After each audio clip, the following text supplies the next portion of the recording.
Assalamualaikum warahmatullahi wabarakatuh.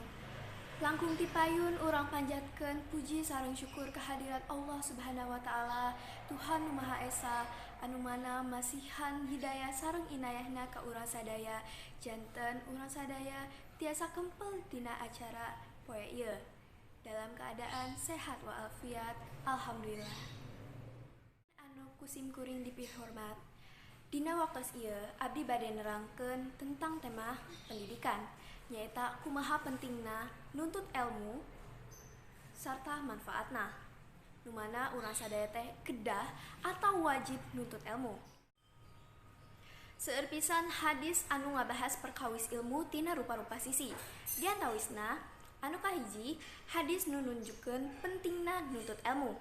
Anu hartosna, nuntut ilmu teh wajib kangge sadaya muslim sareng muslimat, sareng malaikat masihkeun sayapna ku sabab ridho. Maksudna, pamaget atanapi istri kedah nuntut ilmu ku sabab pentingna ilmu, bahkan disebatkeun malaikat teh ridho pisan kana nuntut ilmu nepi sayapna dipasihkeun ka jalma nu nuntut ilmu. Di sanes hadis, leuwih ageng pahala tilemna jalmi anu gaduh ilmu dibandingkeun salatna jalmi anu henteu gaduh ilmu. Ku sabab eta, hayu urang nuntut ilmu supados sagala amal urang nilaina leuwih ageng di mata Gusti Allah Subhanahu wa taala. Hadis anu kadua nunjukkeun waktosna nuntut ilmu. Anu hartosna, nuntut ilmu teh ti waktos gendongan nepi ka liang kubur. Maksudna, nuntut ilmu teh waktosna iraha wae salama urang hidup. Janten ulah aya alesan upami parantos sepuh henteu kedah nuntut ilmu deui. Hadis nu katilu nunjukkeun tempatna nuntut ilmu. Anu hartosna, tuntut ilmu nepi negeri Cina. Maksudna, nuntut ilmu teh kedah sanajan tempatna jauh ka bina-bina sareng perjalananna hese kawas kumaha oge. Kunaon negeri Cina? Kusabab di zaman eta Cina teh tebih sareng peradabanna parantos maju.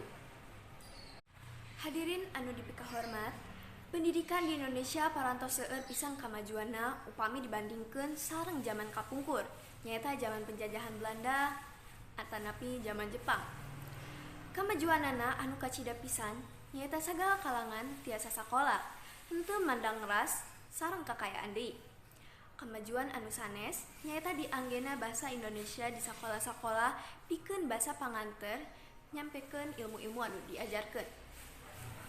Pamarentah liwat Dinas Pendidikan ngayakeun program kangge ningkatkeun kualitas pendidikan di Indonesia. Program anu kahiji, wajib belajar 12 tahun, nyaeta kudu sadaya warga Indonesia kudu sakola dimulai kelas 1 SD nepi ka kelas 3 SMA.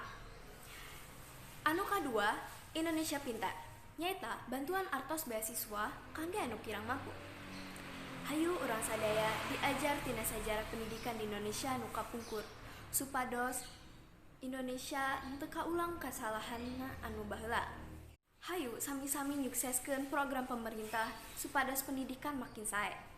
Ulah aya deui sakola anu henteu nampi hiji kalangan kusabab henteu seneng ka kalangan eta. Ulah aya deui sakola anu henteu nampi jalmi kirang. Hadirin anu kusim kuring dipihormat, cekap sakitu abdi nyanggakeun pihatur. Hatur nuhun. Wassalamualaikum warahmatullahi wabarakatuh.